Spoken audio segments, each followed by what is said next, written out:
Táctica militar kamikaze en el mar. Segunda Guerra Mundial. Cuando escuchas la palabra kamikaze, lo primero que viene a la mente son los pilotos japoneses suicidas estrellándose contra las cubiertas de los barcos enemigos en la Segunda Guerra Mundial. Estos pilotos kamikaze, el viento divino de las fuerzas imperiales japonesas, estaban ansiosos por sacrificarse por el imperio de Japón. Pero llevar a cabo el sacrificio supremo también se realizaba por otros medios que no eran desde el cielo. Esta táctica también amenazó a los aliados desde el mar, incluso desde debajo del mar. Hubo varias alternativas marítimas a los ataques suicidas aéreos, como lanchas rápidas explosivas, torpedos kamikaze, submarinos enanos y hombres rana kamikaze.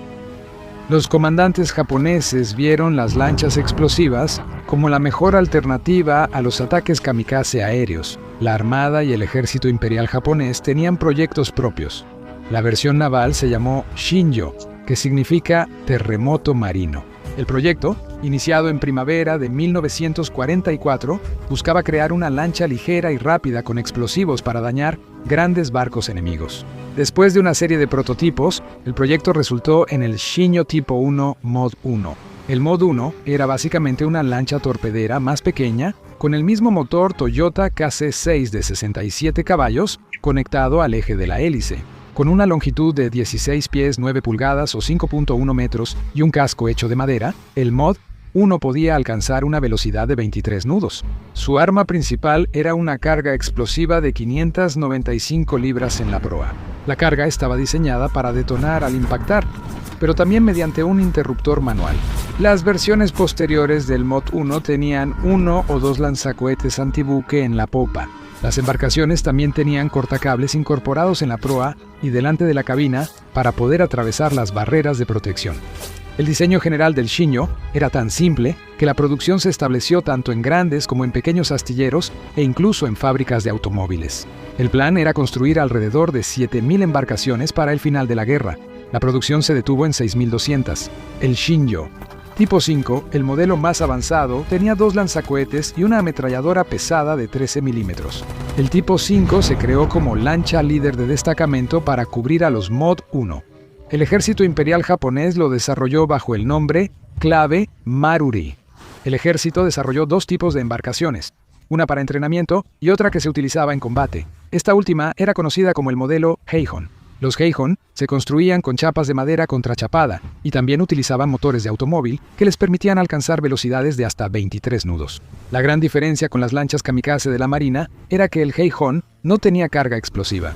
En cambio, estaban armados con dos cargas de profundidad que se suponía debían ser lanzadas junto al casco de un barco enemigo, ya que las cargas de profundidad no eran tan efectivas. El Heihon solo atacaba barcos sin blindaje, como transportes de tropas, usando cargas de profundidad en vez de explosivos. La proa permitía al piloto sobrevivir. La Marina japonesa también desarrolló torpedos kamikaze tripulados, además de las lanchas. La idea nació en 1942, pero solo se consideró cuando Japón empezó a perder en la primavera de 1944. El proyecto, llamado Kaiten Ijo, la gran empresa, tenía listo el primer Kaiten Tipo 1 en junio de 1944. Era una versión modificada del torpedo Long Lance. Tipo 93. Se amplió la parte frontal para alojar al piloto y una cabeza de guerra de 3.420 libras, capaz de hundir casi cualquier barco estadounidense. A diferencia de otros torpedos tripulados, el piloto iba dentro del casco de presión y lo guiaba con un periscopio. El Kaiten 1 fue diseñado para ser lanzado desde un submarino nodriza. Una vez lanzado, el Kaiten tenía un alcance bastante bueno y podía alcanzar una velocidad de 30 nudos. Su casco soportaba 200 pies de profundidad. Al acercarse al objetivo, el piloto nivelaba el torpedo a 16 pies para usar el periscopio, un diseño más avanzado que el bote kamikaze. Los Kaiten se fabricaron en el astillero naval de Kure, uno de los mayores de Japón. Se crearon 3 versiones más de Kaiten, pero el Tipo 1 fue la principal para producción masiva. Se fabricaron 330 Kaiten. Tipo 1 y su versión mejorada, el Tipo 1 Mod 1. Hasta el final de la guerra, cuando los ataques kamikaze se convirtieron en una doctrina generalmente aceptada, las fuerzas japonesas comenzaron a lanzar todo lo que tenían contra los aliados, incluso recurriendo a submarinos enanos. Los submarinos Koru y Kairu habían estado en servicio desde el comienzo de la guerra. En 1944, recibieron misiones Toko para atacar barcos enemigos. Se fabricaron 360 submarinos para la Operación Ketsugo, pero nunca combatieron gracias a los aliados. La Operación Ketsugo, para defender Japón de la inminente invasión aliada, implicaba el uso de todo el arsenal japonés a su disposición. La estrategia se centraba en ataques kamikaze para defenderse de desembarcos. Los japoneses crearon unidades suicidas especiales. Los hombres rana kamikaze Fukuru, llamados dragones agazapados, eran buzos con trajes y equipos especiales de respiración. Estaban armados con minas tipo 5, con una carga explosiva de 22 libras unida a una larga pértiga. El plan era desplegar a los hombres rana Fukuru a lo largo de la costa donde se esperaba el desembarco aliado. Cientos de buzos suicidas se colocarían a una profundidad de 13 a 20 pies en 3 filas escalonadas. Los Fukuryu esperarían a una lancha de desembarco enemiga en refugios de concreto especialmente construidos. Una vez que llegaran, los Fukuryu los atacarían con las minas sujetas a sus pértigas. La primera unidad kamikaze de buzos, la 71ª Totsugeketai Arashi, se creó en verano de 1945 y planeaba desplegar 40.000 buzos. El costo del proyecto, así como el curso de los acontecimientos, terminó con el abandono del proyecto. Al final, solo los torpedos y las embarcaciones kamikaze entraron en acción contra los aliados. Los comandantes japoneses tenían grandes expectativas sobre estas armas. Las tripulaciones incluían hombres de 16 a 20 años reservistas, suboficiales y cadetes, voluntarios o no. La primera operación Kaiten fue en noviembre de 1944 con 3 submarinos, cada uno con 4 torpedos kamikaze. Los objetivos eran barcos de la Marina de Estados Unidos anclados en el atolón Uleuti, ya que al estar estáticos eran ideales. De los 3 submarinos iniciales, solo 2 alcanzaron el área objetivo. Solo uno de los 8 Kaiten lanzados impactó el blanco. El USS Mississinoa explotó en la sala de calderas por tener combustible para aviones, generando una gran nube de humo. Fue tan efectivo que los japoneses creyeron que varios barcos fueron impactados.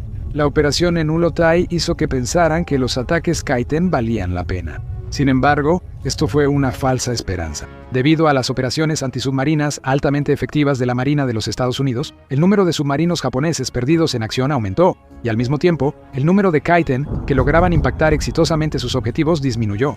Sin embargo, los japoneses siguieron con ataques kamikaze, enfocándose en objetivos en mar abierto. Estos objetivos estaban menos protegidos, pero aún así lograron repeler la mayoría de los ataques de los Kaiten.